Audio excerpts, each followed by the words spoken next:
So you're a hospitality operation, and you decided that you need to do something with technology. You have something that needs to be upgraded, or you need something that you've never had before, something like that. So you have to make a decision, right? You have to purchase or select, purchase, make arrangements, plan, and execute a new system.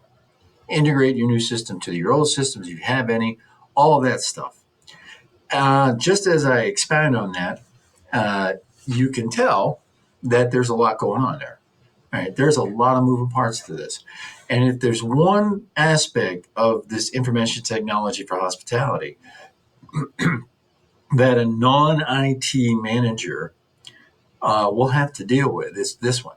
Now, of course, a lot of the other stuff that we'll have to deal with as managers as far as the operational side, right? We have to learn our PMS and our POS and all the different systems. But when it comes to deciding on that system, that is a very large leadership challenge or management challenge. It really is. I've actually been involved in that, not in this industry. Well, I have been in this industry as well, as far as new properties. Um, and even in the smaller sense, I've had to make decisions on how to go with a certain use of technology. And do I buy um, uh, something separate off the shelf, or do I purchase something that integrates to my POS system? And that was a decision I had to make. And I chose the former. And just to give you an idea, it was uh, a, a walk up window at a restaurant, and how we were going to communicate to our people out there in this little patio area, or there could be many different areas. There was a patio area, they could be going into the shop, they could be all around, but they're going to wait 10, 15, 20 minutes for their food. They're not going to stand at the window. So how do we inform them? So we were using a intercom, and that just bothered everybody. All right, kind of took away from the whole atmosphere of the property. So we were thinking of different things, and we were thinking of course, the pager systems. And there was ones that we could have got integrated into our reservation system. Well, we didn't really have a reservation system, but our POS system. Um, I ended up just going on Amazon and buying something for $100. Right? That actually sounds like, well, you didn't. That's not what we're talking about here, but it is, because we had to do the research. We had to understand what we were doing, and we made a decision. Now, for that piece of technology, it was pretty easy to make a low cost decision, and the lack of interaction to our different systems wasn't that big of a deal. Now, it would have been much more convenient if it all tied in, but it wasn't that big of a deal. In another instance, I worked for another when I was working as in another industry. We had to completely redo our system because I'm going to date myself here. And actually, this was long. This really doesn't date me, because this was going on long before its past due date, and that was uh, we had a DOS system, and we needed to upgrade to a Windows system. And what a nightmare that was! All right, uh, we ended up going with the same company that supported the DOS system. They were no longer going to support it. They were saying you either go to a different company or you have to upgrade. So there was a lot going on with that, and a lot of decisions to be made, a lot of stuff. So this topic that we're on this week, read your chapter and everything, but really really pay attention to this one, because I can tell you there will be a time that you have to be, if you're a manager uh, at a restaurant or a hotel or in any other business. I'm getting a glare. I apologize. Uh, if you're a manager, you're going to have to make a decision, and you're going to have to do it wisely. This is not something to be taken just take the word for a salesman. Um, First, this is why we even want to do it. All right. That is very important, because I can tell you, I was a gatekeeper at a company once where I was the first person in the showroom. People came in, salesmen would come in and say, "Hey, what are you guys using? You need to use this, that, and the other thing." And all these technologies were being dumped on us, And it's, you need to get this, you need all of that, right? Quite frankly, if you haven't developed or observed an actual need and then searched for a way that technology is going to help you with that need, that's the proper way to do it. But if you haven't done that and you haven't even decided on a need, don't let a salesman come in there and convince you have a need that you don't have. All right. Because they will do that. All right. Now, generally speaking, the salesman for these things, once there is a real thing, you have a real need, the salesman is going to be a great resource. They're not all bad.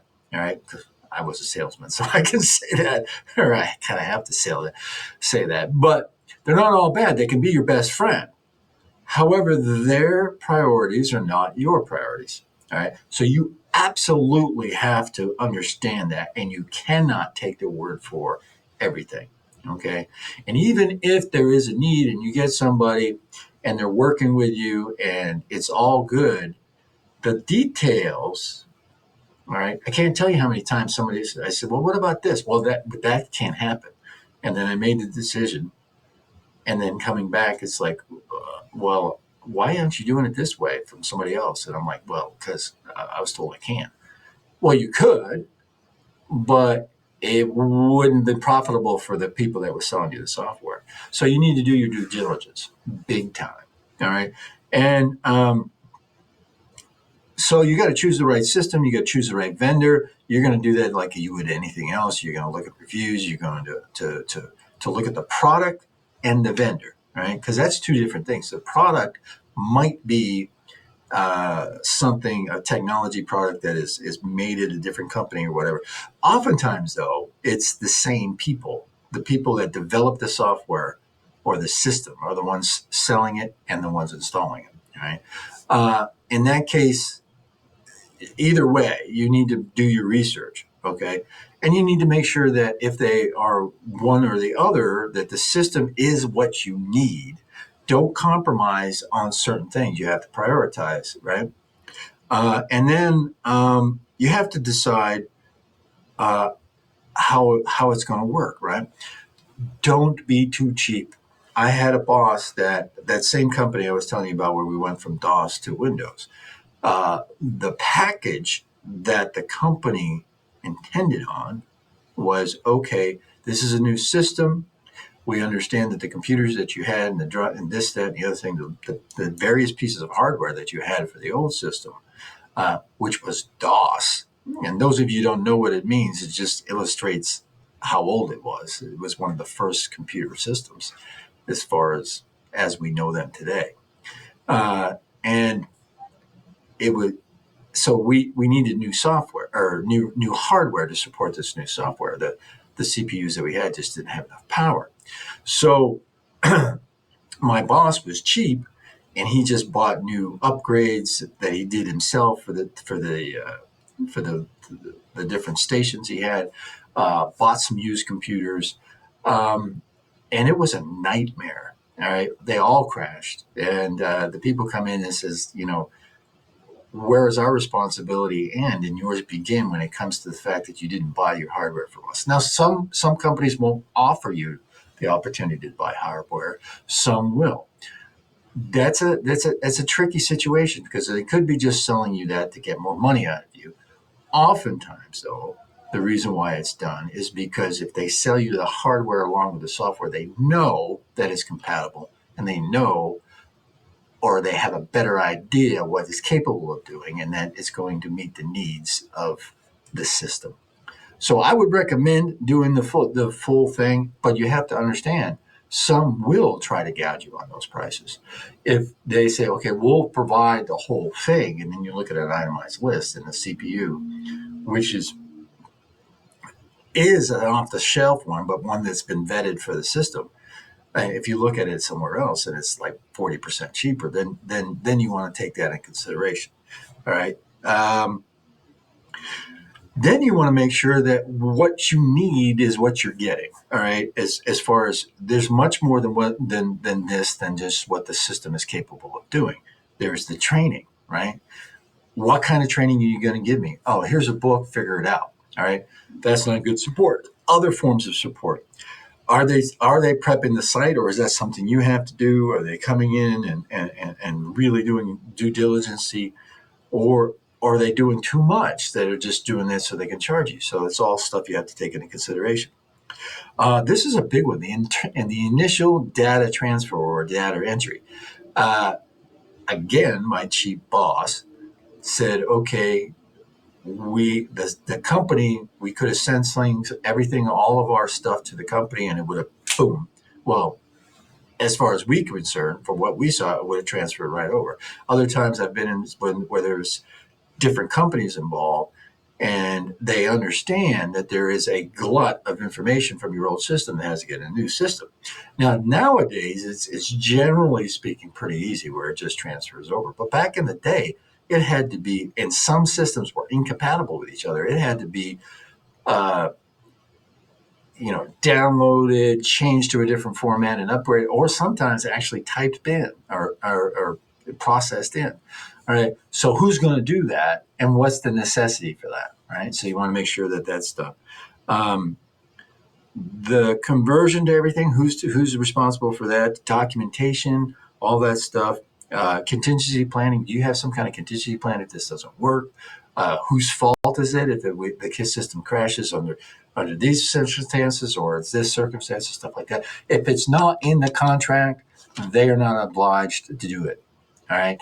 So listen, they want your money, they want your business, they want your relationship. They will do what they can to get all of it. Okay. And so I'm not saying that they're out to get to rip you off. They're there to get you what you want. But when it comes to vague things where you're pointing a finger at them and they're pointing it at you, most companies will take it in the shorts and say, okay, we've got this or whatever.